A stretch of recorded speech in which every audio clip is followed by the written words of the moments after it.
हाय, श्री स्वामी समर्थ. माझं इथं सकाळी चाललेलं साडीला फॉल लावायचं. उठले, फ्रेश झाले, चहापाणी झालं, आणखीन रांगोळी वगैरे काढली आणि त्यानंतर मी फॉल लावायला बसले. आणि 2 ब्लाऊज पण होते सोबत, त्यांना हुक पण लावून घेतलं. असं करत करत नागपंचमी स्पेशल हा ब्लाऊज आहे त्यांचा.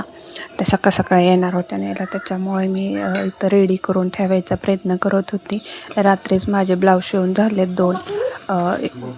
एक निळ्या कलरचा होता आणि एक होता तो व्हाईट कलरचा होता. तिला आज घालायचं होतं नागपंचमीला सकाळी. आणि इथं माझं चाललेलं हातशिलाई करायचं. आणखीन सर्वांना नागपंचमीच्या खूप खूप शुभेच्छा. सकाळी घाई गडबड तर चालणारच, का तर पोरांची पण आंघोळ्या व्हायच्या होत्या, मिस्टरांची पण आंघोळ व्हायची होती आणि चहा पाणी पण. तर माझं इथं हातशिलाई होत आलेलं आणि तिचे पप्पा आंघोळ करून आले आणि ओमने पप्पांना त्याच्या चहा करून दिला. आणखीन मला पण आणून दिला. मी मस्तपैकी चहाचा आनंद घेत इथं माझं काम चालू.